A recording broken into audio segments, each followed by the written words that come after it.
Okay, we're back again. Once again, it's that time for the Green Neighborhood. Coming to you live from riverwestradio.com in the heart of River West neighborhood from River West Video. My name is Eric, and I'm the producer of the show. And again, the show is the Green Neighborhood, and this is dedicated to the one I love, the mighty Aminata. Okay, what we do is talk about green things that we can do that typically are easy for us to do that can improve our personal health, our health of our home, and the health of our environment.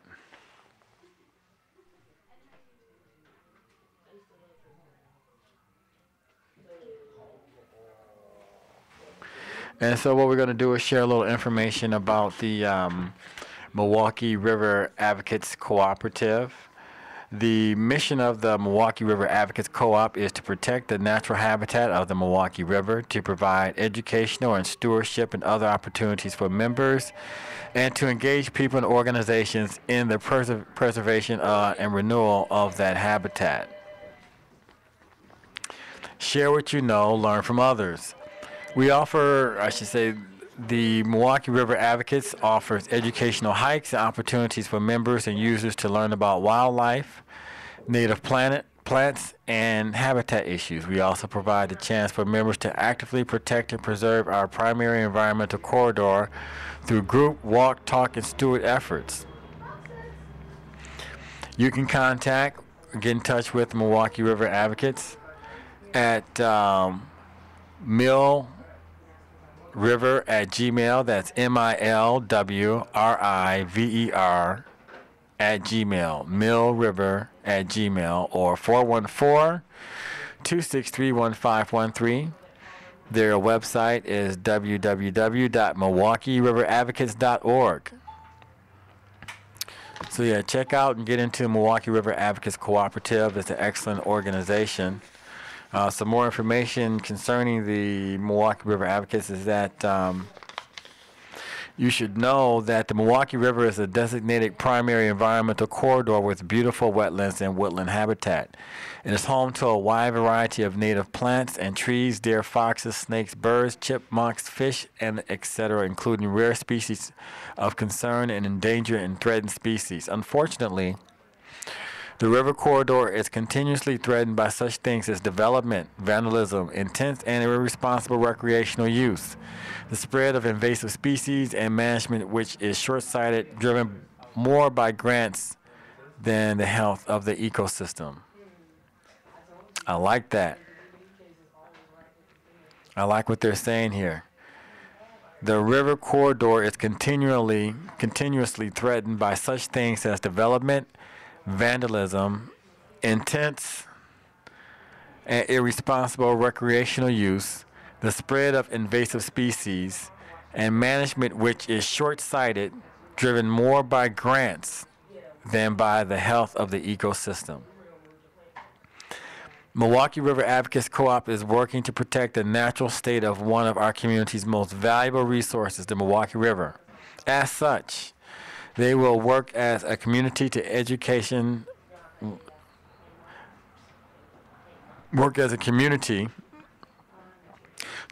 one another about the river's ecosystem, bringing opportunities to learn about the woodlands and experience the unique beauty and life of the river corridor. They will advocate for the preservation and renewal of its wild and natural habitat, bring thoughtful stewardship and community engagement in protecting this local environmental gem. Well, what are the current threats? The woodland areas of the river corridor are narrow and need protection. They are full of native plants and animals and should not be thoughtlessly carved up. Our first advocacy effort will be to preserve the River West foot trails as natural walking, not multi-use or mountain bike trails. Our first advocacy effort will be to preserve the River West foot trails as natural walking, not multi-use or mountain bike trails. The Milwaukee River Greenway Coalition and other groups operating as environmental protectors are supporting mountain biking as a designated use in the primary environmental corridor.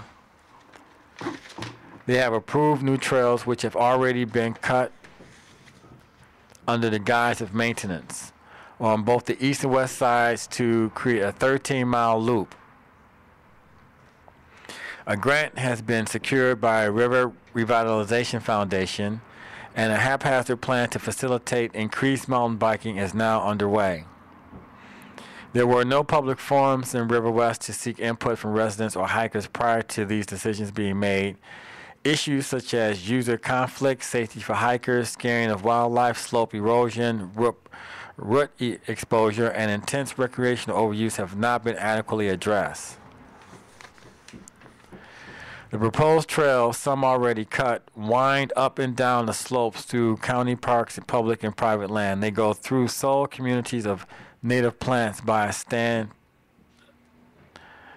of old and large American beech trees and through a wetland seep. There are also concerns about new bike trails blazing the way for ADA compliance, gravel and paving, and further high-density development near the river.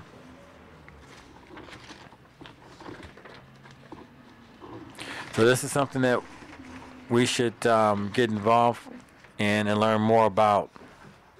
The Milwaukee River Advocates Co-op requests your presence Monday, October 15th at 6:30. It's going to be a forum on River West Trails, hosted by the River West Neighborhood Association at Gordon Park. There will be elected officials and decision makers present. Come and speak up about lack of notification to neighbors, no input from hikers and other trail users. Our parks are designated special neighborhood and community parks, not metropolitan or state parks. User conflicts, increase in bikers, displace hikers, injury to walkers. Bikes disrupt mindful, peaceful hikes. Our narrow primary environmental corridor isn't for intensive recreational and shouldn't be carved up. Environmental degradation, erosion, root exposure, damage to native plants. Trail sections have been rerouted without properly closing off old section. Trails are flagged through seep areas. New sustainable trails have erosion problems. Increase in walk and parking and neighborhood exposure, expect noise and increased disruption of the peacefulness of the river.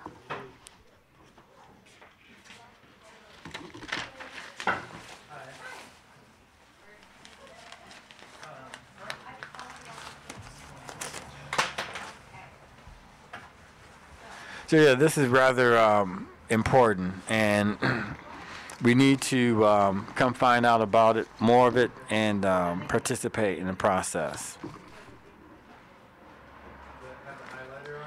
We have a beautiful gift that is the Milwaukee River, and if you're fortunate enough to live in River West, then the gift is made more accessible to you than other Milwaukeeans, and you may want to make an effort to become more concerned about the ongoings and plans concerning the Milwaukee River as it affects or pertains to the River West neighborhood.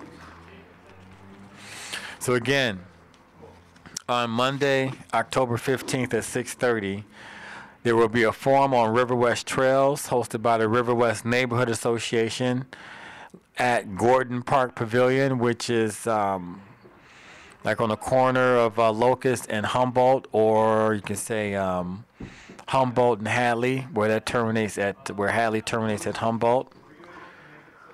There will be a question and answer portion, and we look forward to your participation. Some other community activities going on concerns Milwaukee Green Team. And the Milwaukee Green Team brands itself as Fresh Coast, Fresh Ideas. You can find out more about the Milwaukee Green Team at www.milwaukee.gov/sustainability. It says here that the Milwaukee Green Team wants you to improve Milwaukee's sustainability.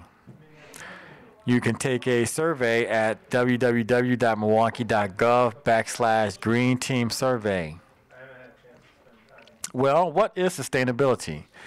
Sustainability means meeting the needs of residents and businesses with respect to jobs, safe neighborhoods, energy use, and transportation, while smartly using and reusing our precious resources.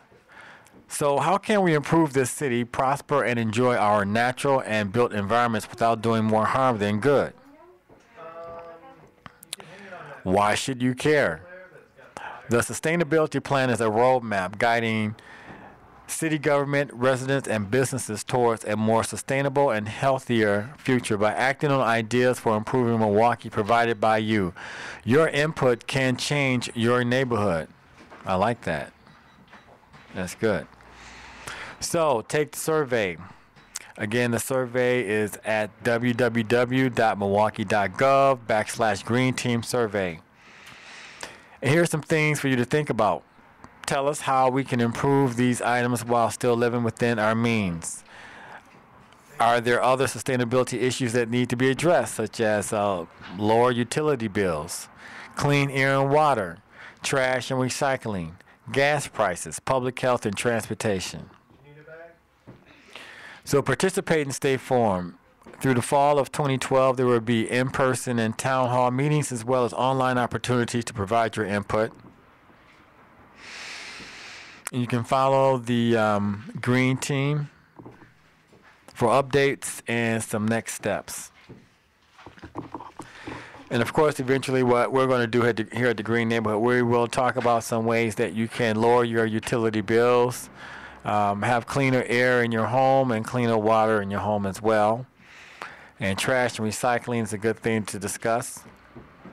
With respect to trash and recycling, everything that is consumable that we purchase in our home for home or personal care is either going to leave our home down the drain or toilet or in the trash.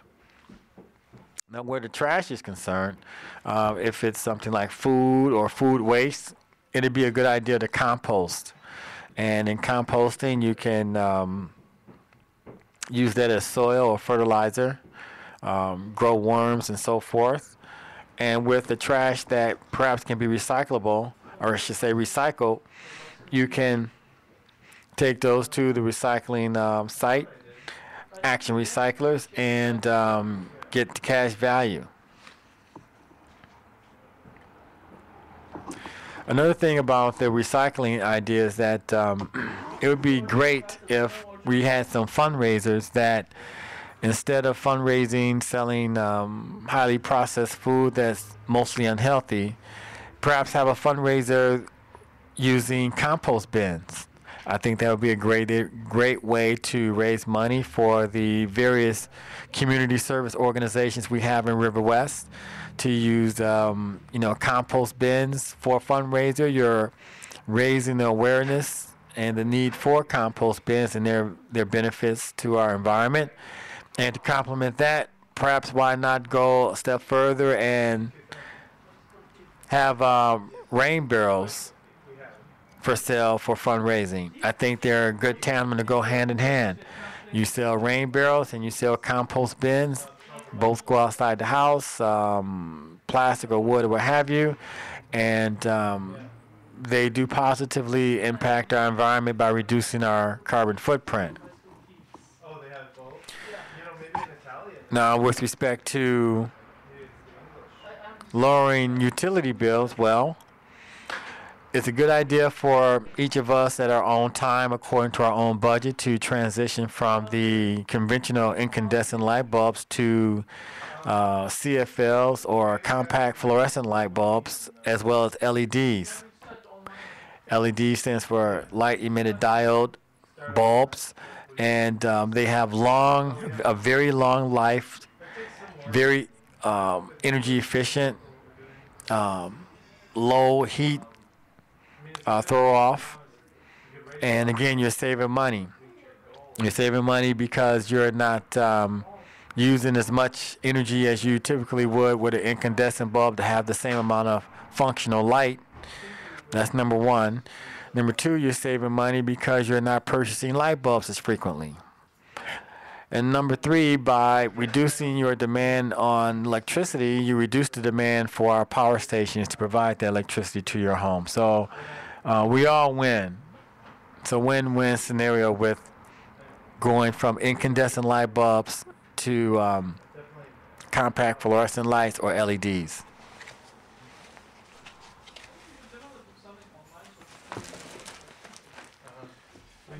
Just some more information about CFLs. Approximately 40% of the energy that we use today for generating electricity comes from burning coal.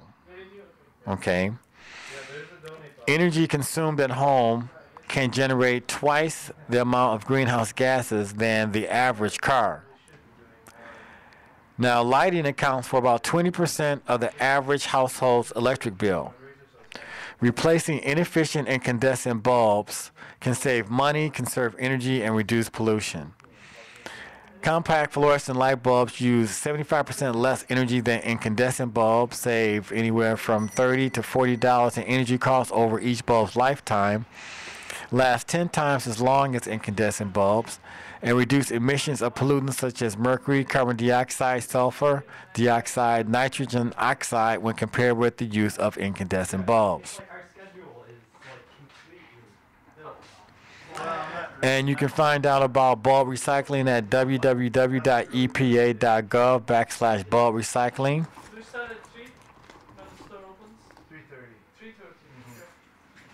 Now, again, for fundraising for River West and our various community organizations, light bulbs is a very good way to go. If you live indoors, and you're not incarcerated or in convalescence, then you're going to be spending some money on buying a light bulb sooner or later, and it makes sense to do so, as is done here at River West Radio. It makes sense to do so with a CFL or LED light bulb, and in a way that can raise money for your church, your mosque, your synagogue, your school's parent-teacher association, or for your neighborhood association, or whatever the case may be. If we're going to spend money as consumers, it's in our own best interest to have those dollars spent leveraged further than what we as consumers get immediately and what the retailer receives immediately, and be of benefit to the indirect passive beneficiaries of our consumption. That would be our community and the environment. As consumers, when we make a transaction, we are the immediate and direct beneficiaries of that transaction, both ourselves as well as the retailer. However, if with every transaction, money is coming to the community by way of donation to a nonprofit organization, and that product is not harmful to the environment nor ourselves, it goes a long way to being a good thing to do, as opposed to the conventional way of buying things for our home.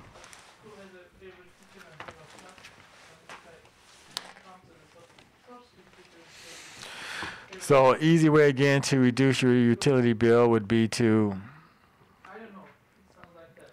get eco-friendly light bulbs. Another way is to simply buy what they call a smart power strip. A smart power strip, what it does is eliminate phantom energy, or I should say phantom energy drains. Phantom energy drain on your electric bill is like what like dripping water is to your water bill of your home. As your faucets may have a tendency to drip, or your toilets may have a tendency to leak and contribute to the heightened water bill, likewise, when your television set, when your stereo system, when your computer system is not entirely turned off, It's draining power in standby mode, even though you may have pressed the off switch. It's not entirely off. It's in that there is still a power drainage, so that when you do press the button to turn on your electronics, they turn on faster. Now, the price that you pay for having your TV, stereo, computer system turn on faster is that you're always paying for electricity even when you're not using those devices. So the solution, well, one solution is simply unplug those electronics when you're done with them, which most people are not going to do. An alternative would be to purchase I think it's called a LCG3 Smart Power Strip. And what this power strip does, in addition to protecting your electronics from lightning surges during a storm, is that when you turn off your computer, it senses that you mean to literally have it entirely off and turns it off. It shuts off the phantom drainage of electricity that your computer and television and stereo system may otherwise be expending. So that's an easy way to help reduce your electricity bill, is by getting LCG3 Smart Power Strip. If you're in the market to purchase a new major appliance for your home, such as a refrigerator or washer and dryer, then you want to make sure they're Energy Star. Energy Star is pretty much the standard for contemporary products, and they're being energy efficient. With respect to your stove, I recommend going with gas. Gas is less expensive than an electric stove, as is a gas water heater is less expensive than an electric water heater. Over the long term, you'll save money with the gas water heater, which is something that you can wrap with a blanket. In addition to the insulation that it has already, you can wrap it with a blanket. Then you want to put some insulation around the piping, the hot and cold water pipes, running about 5 feet away from your gas hot water heater. So with going with Energy Star appliances and personal electronics, be it gas stove, gas water heater, washer, dryer, refrigerator, and so forth, you want to make those Energy Star. You want to make your televisions, computers, and stereo systems Energy Star rated as well. And moreover, you want to purchase an LCG3 Smart Power Strip. It makes sense. Over the long haul, how many times are you going to buy a power strip? Not often. So this power strip will probably last you for the rest of your life. It's a one-time purchase, and they're not going to become less expensive. They're only going to become more expensive. Ergo, it's best to buy one now sooner than later. Had my assistant Ann brought me some hot chocolate from Fuel Cafe. Good job. Gotta give you a raise.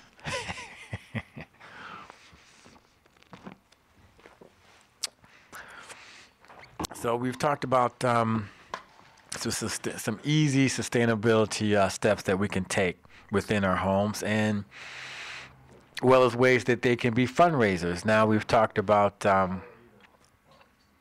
electricity and so forth. Now let's move on to water and clean air. Oh, not bad, not bad. I just had my birthday. Yeah. And how was that thing I had on the 28th? Oh, yeah. The Environmental Protection Agency has determined that indoor air quality for the typical American household is 4 to 5 times more toxic than the air that we breathe outside. Again, the Environmental Protection Agency has determined that the air quality inside homes is 4 to 5 times more toxic than the air outside. Moreover, most people spend anywhere from 75 to 90% of their time indoors. So what that means is this. Number one, we all should be getting outside more often because it's healthier just to walk, take a hike along the Milwaukee River, ride your bicycle, skateboard, rollerblade, walk your dog, walk your cat, walk with your neighbor, your friend, or whomever. But it's just healthier to be outdoors doing something, meditating amongst nature in the woods, the forest, and so forth, or bike riding, or flying a kite. But getting outside and being outdoors, particularly outdoors in nature, is a good thing in and of itself. It's a healthy thing to do. And with respect to inside of our homes, one of the reasons why it is so toxic is because of the things we use inside our house. I know of someone who, when they want to so-called, supposedly freshen the air in their home, they get the canister of so-called air freshener and they spray it around the house. And that's supposed to freshen the air. The easiest way to freshen the air in your home, there are basically two things you can do. One, open a window. And two, on a seasonal basis, once every 3 months, change or clean the filter in your furnace. It's a healthy thing to do. And it improves the efficiency of your furnace, your HVAC system in your home. So by simply opening your windows, changing your filter of your furnace at least seasonally, once every 3 months, dusting, those activities cost you no money whatsoever. And it's better for you and your family and your pets. Speaking of pets, just dusting more often can also improve the air quality of your home. But the household products that we use have a big impact on what we're inhaling inside our homes, because when you have one product that's made by, one company, and you have a different product that's made by a different company, those products are not made, they were not designed or made to work in conjunction with one another. So that is something to consider. So many products are very, very toxic, and dangerous to be in the house because of pets and children. And 9 out of 10 poisons of children occur in the home. And that is very much avoidable by using home care products that are natural, organic, and that are safe. Safe to use in your home, safe to have in contact with your skin, safe for incidental inhalation when you're cleaning and using those products in your home.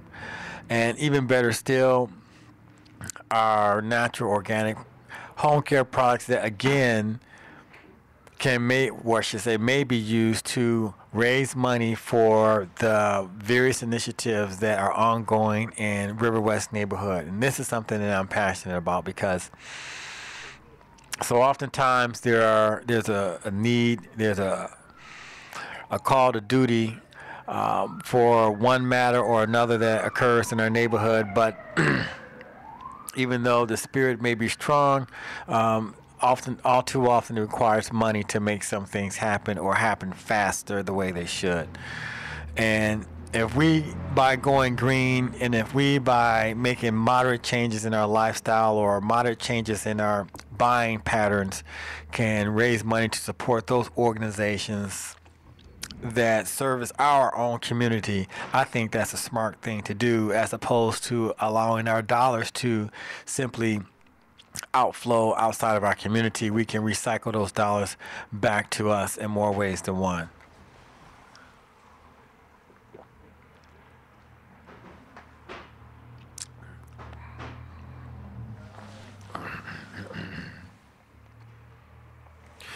Now, with respect to clean water inside the home,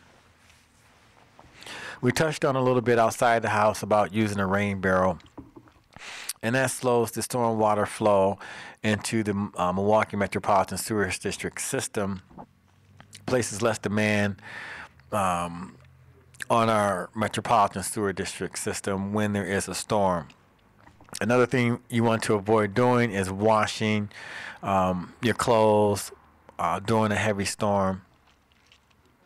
But a rain barrel outside your home may be purchased, for example, from the Urban Ecology Center. The Urban Ecology Center is a terrific nonprofit organization that services the community and educates and enlightens our children. And so, if you're going to purchase a rain barrel from anywhere, again, it makes sense, in my opinion, to do so from an organization who will use that money from that purchase to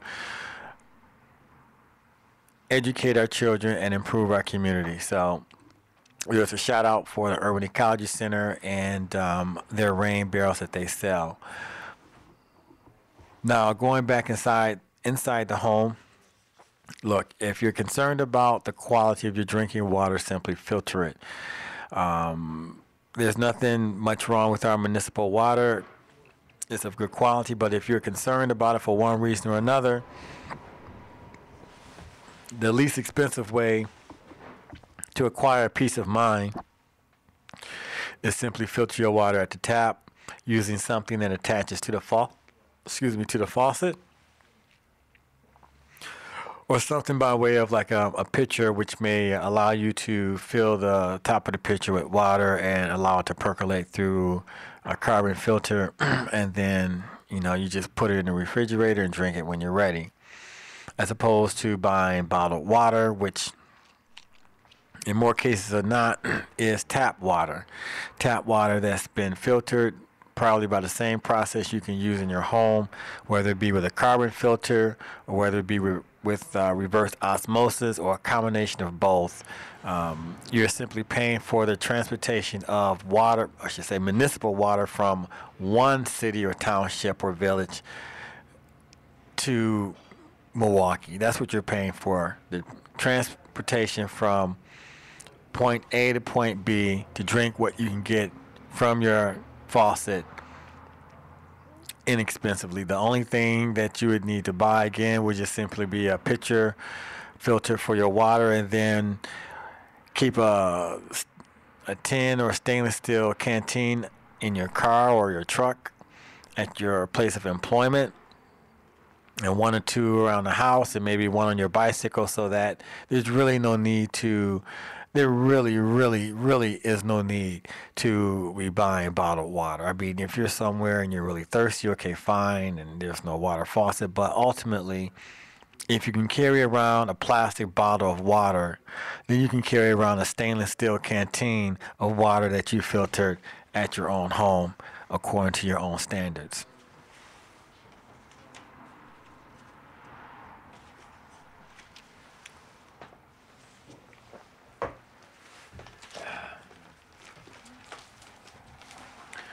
And staying on the topic of, so those are some ways that you can save money in the context of what the green team was talking about, which was lowering utility bills, clean air, clean water, trash and recycling. Again, for recycling, you can, it's a good idea to buy a compost bin for your food waste. Ideally, you want to buy that compost bin from a nonprofit organization to support their endeavors. The other aspect of recycling is you want to see if there's a way that you can donate your recyclable material and have the cash equivalent go towards your parent-teacher association, your church, synagogue, or mosque, or your school, or some way that this transaction is going to benefit your neighborhood or the nonprofit concerns that are a priority to you. And then with respect to clean air, clean water, again, the home care products that you use in your home, they do affect the quality of your air that you breathe. And then with respect to water, again, you can filter your water at the tap. There's really no need to be buying bottled water. Concerning lowering your utility bills, going with eco-friendly light bulbs, a CFL or LED will do that, complemented by a LCG3 smart power strip, and you really can't go wrong because these are These are items that once purchased, they simply work on their own. It's not a matter of behavior modification on your part. You don't need to tie a string around your finger to remember to do something. You simply buy it, screw it in, or plug it in, and it takes care of the rest of itself. And then talking some more about outside your home, rainwater harvest systems. There's a notion that's referred to as aquascape instead of aquascape ecosystem approach to water gardening is based on recreating a naturally functioning ecosystem where water circulation and filtration, fish, plants, rocks, and gravel all used to ensure a balanced system and long-term sustainability. So that's something that you may want to look into come springtime is how you can aquascape your property. And it gives some good information in terms of why rainwater harvesting is a good thing. Because you know the Earth is known as the big blue planet for a reason, and it's no surprise that water is a dominant part of our everyday lives. The world's water challenge is to improve the planet's water quality and then maintain clean and healthy water that supports all life forms in our diverse environment. Capturing and reusing rainwater makes dollars and cents, reduce water bills including city storm sewage charges, alleviate demand on municipal systems. Exactly. This is what I was referring to earlier with the Milwaukee Municipal Sewer District. We want to avoid washing our clothes during a rainstorm, and by having rain guards and rain barrels, we reduce the demand that we're putting on our municipal system, which we pay for through our taxes.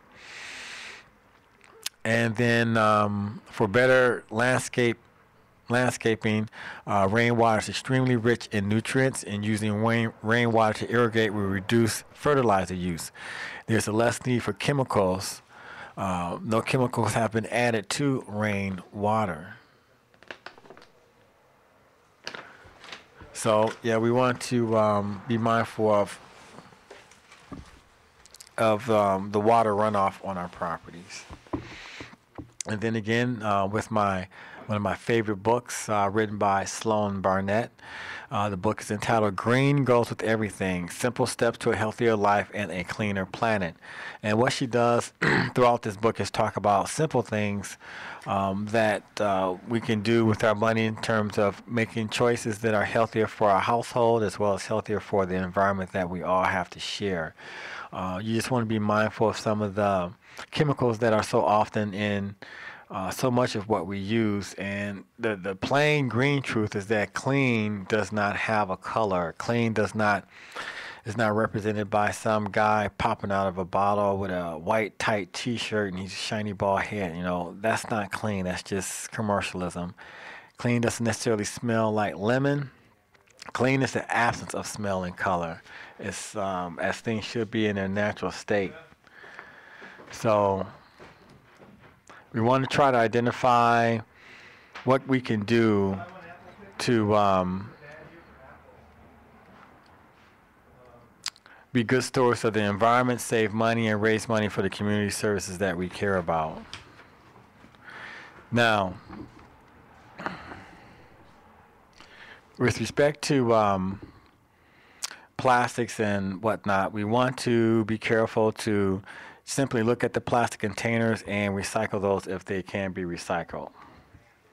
And much of the home care products nowadays are using plastics that can be recycled if you simply look at the bottom and keep a bin in your home that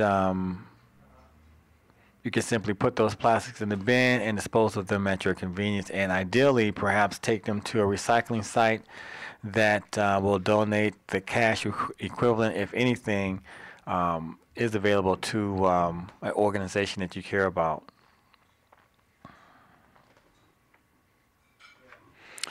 Now, here's some 5 green hot tips. You want to use glass or BPA-free plastic, particularly where baby bottles are concerned.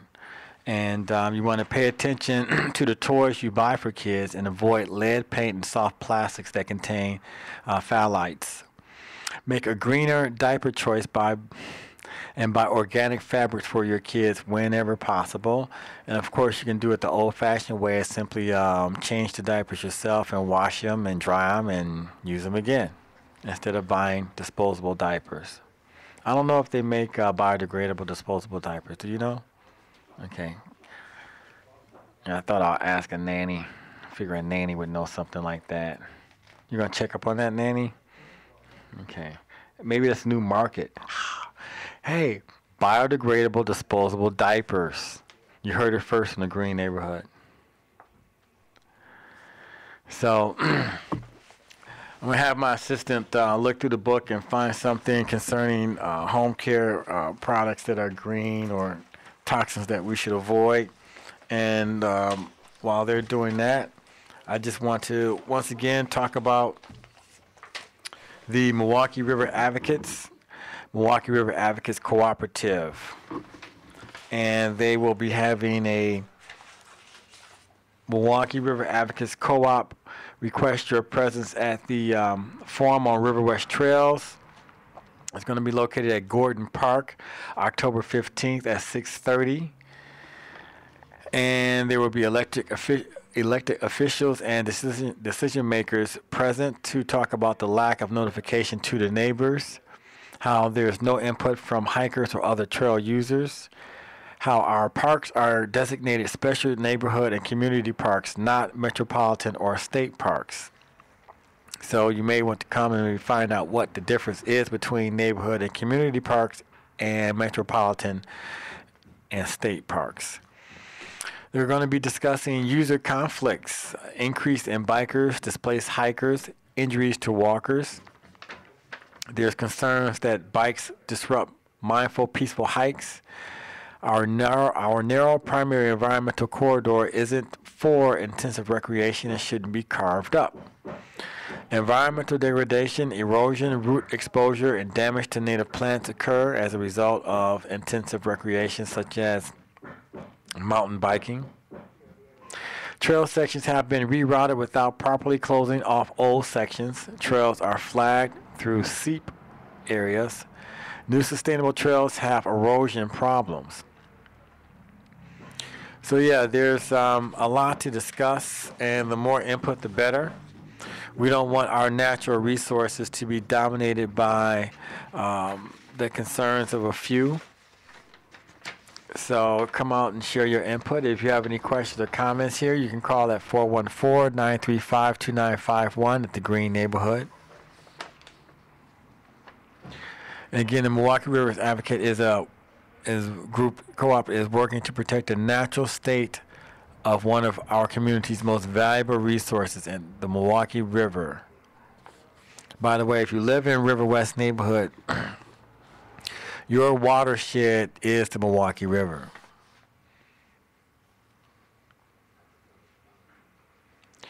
So in their material, the River Advocates identify some of the, as they identify current threats.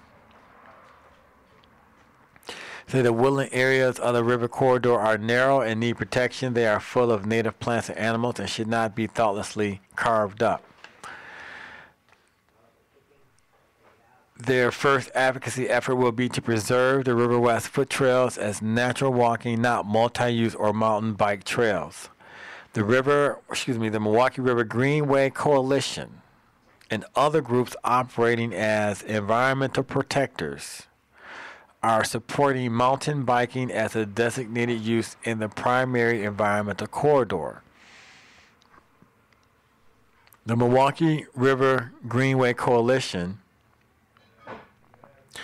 has approved new trails which have already been cut under the guise of maintenance on both the east and west sides to create a 13-mile loop. A grant has been secured by River Revitalization Foundation, and a haphazard plan to facilitate increased mountain biking is now underway. Now, the problem, or one of the problems, is that there were no public forums in River West to seek input from residents or hikers prior to these decisions being made. Issues such as user conflict, safety of hikers, scaring of wildlife, slope erosion, root exposure, and intense recreational overuse have not been adequately addressed. As a matter of fact, just the other day, a friend and I were walking along the river, and we come up, from the riverbank onto the trail, and we were like almost knocked over by some guy barreling through on the trail on their mountain bike. Now, I don't begrudge anyone the opportunity to ride a mountain bike and so forth, but I do have concerns about transitioning from a natural habitat to pavement and some type of man-made organization that is not in harmony with nature. So, yeah, I will probably definitely be there to hear about what's going on and see to whatever extent I may instigate change in dialogue. Maybe we should have some people come on the radio program and talk about it. It's next week Monday, and the show is from 5 to 6. We could do it next week Monday and then go straight to the forum. How about that there? Thank you for that idea. So, waiting for my assistants. Hard to find good work here. Good help around here sometimes. Let's see here. What we're going to do is talk about some of the chemicals that you want to avoid in the products that you purchase. And kind of dehydrated right about now, so if I start pronouncing my words like Popeye, just bear with me. But we have, we're going to be pulling out a little bit anyway. BPA, or bisphenol A, which is a plasticizer linked to birth defects and reproductive problems. And the potential exposures from plastic bottles and foods, and beverage and can lining. Canned food, it's all good to eat your veggies. Eating vegetables are good for you. However, most canned products, food products, have BPA in the lining, and that's to reduce the corrosion that otherwise would happen faster as a result of the fluid inside the can. And then there's chemicals PFOA, which I guess is so long here they don't even list it in the book, but basically it's a non-stick and stain-resistant coating on chemicals. Common grease and stain-proof coatings linked to birth defects and cancer. So, those products that are grease-proof or stain-proof, their coatings will probably have what's referred to as PFOA. I could think some things that might stand for, but this is a family program. And that would be found in non-stick cookware. Pans, like pots and pans and so forth.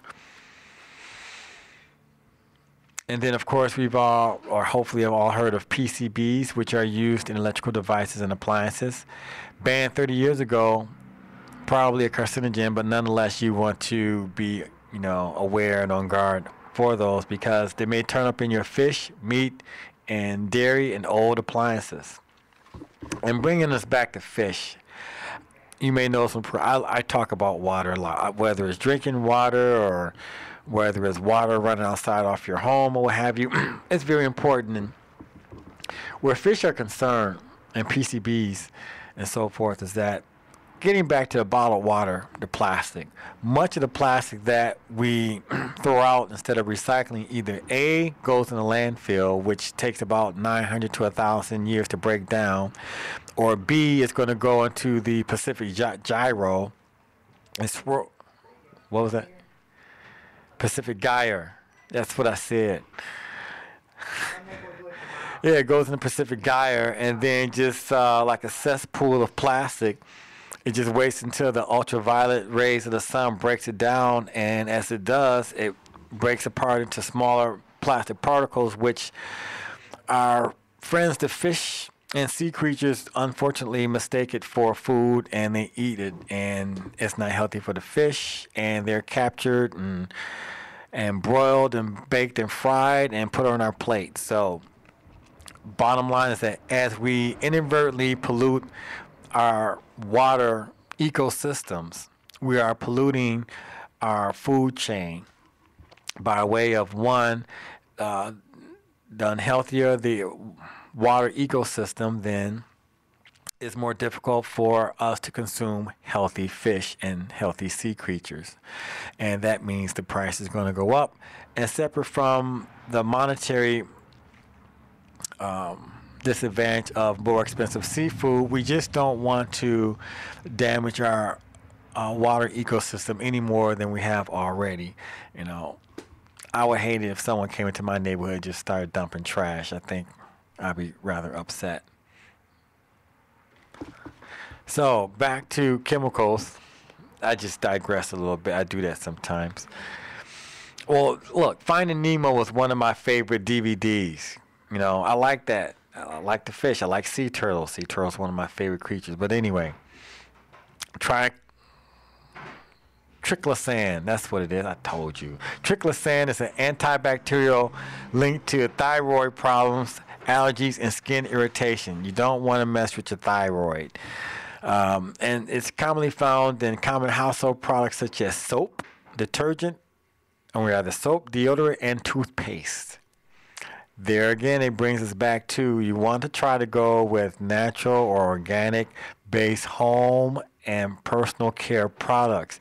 They may be cheaper up front at the point of transaction at the grocery store, but long term, they're more expensive to you with respect to potential health hazards. Now, one product on its own won't put you 6 feet under, but the combination and over a long period of time, and if you have your immune system may not be as robust as it otherwise would be, the overall aggregate effect could be unhealthy for you. And then the manufacturers of these products, they're not going to pay for your medical expenses or any other type of expenses your family may suffer as a result of your degraded health and demise. So you're not doing yourself or your family or the environment any good or any benefit by not being mindful of the chemicals involved in the products that you purchase. You can make a decision to do better, and in doing so, you can even better support your community organizations that may use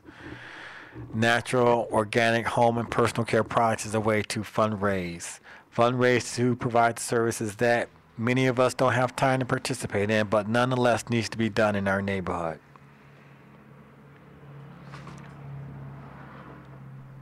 Okay, and then the last one of the last chemicals we're going to talk about is PBDE.